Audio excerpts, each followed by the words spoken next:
Welcome to Madurai Sridevi's kitchen. இன்னைக்கு வாழைக்காய் வறுவல் எப்படி செய்யணும்னு பார்க்கலாம். 2 வாழைக்காயை ஸ்லைஸாக கட் பண்ணி கழுவி எடுத்து வச்சுக்கோங்க. மிக்ஸி ஜாரில் 4 சின்ன வெங்காயம் கட் பண்ணி போட்டுக்கோங்க. 4 பல் பூண்டு கட் பண்ணி போட்டுக்கோங்க. 1 ஸ்பூன் சோம்பு, 1 ஸ்பூன் ஜீரகம், 1 ஸ்பூன் மிளகாத்தூள், 1/2 ஸ்பூன் மஞ்சள் தூள், 1/2 ஸ்பூன் பெருங்காயத்தூள், 2 ஸ்பூன் பொரிகடலை,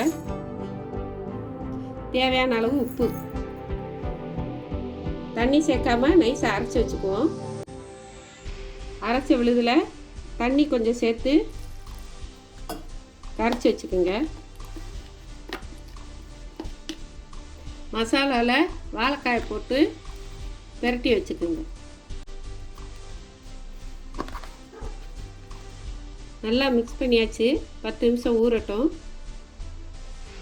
பேனில் 4 ஸ்பூன் ஆயில் விட்டுக்கோங்க. சூடாயிடுச்சு. 1 ஸ்பூன் கடுகு, 1 ஸ்பூன் சோம்பு, கருவேப்பிலை, ஊற வச்ச வாழைக்காயை சேர்த்துக்கோங்க.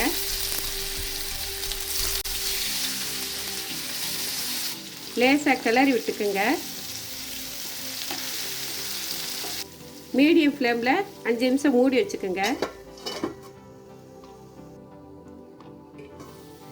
இப்போ வாழைக்காயை இன்னொரு பக்கம் பரட்டி விட்டுக்கலாம். பச்சை வாசனை போயிடுச்சு. வாழைக்காய் நல்லா ரோஸ்ட் ஆகிட்டு வருது. 2 பக்கம் நல்லா ரோஸ்ட் ஆகிடுச்சு. இப்போ அடுப்பை ஆஃப் பண்ணிக்கிறேன். சுவையான ஈஸியான வாழைக்காய் வறுவல் ரெடி. சாம்பார் சாதம், கலவை சாதங்களுக்கு சைட் டிஷ்ஷாக வச்சுக்கரலாம். நீங்களும் ட்ரை பண்ணி பாருங்கள். இந்த வீடியோ உங்களுக்கு பிடிச்சிருந்துச்சுன்னா லைக் பண்ணுங்கள், ஷேர் பண்ணுங்கள், மறக்காமல் சப்ஸ்கிரைப் பண்ணுங்கள். உங்கள் கமெண்ட்ஸையும் சொல்லுங்கள். தேங்க்யூ.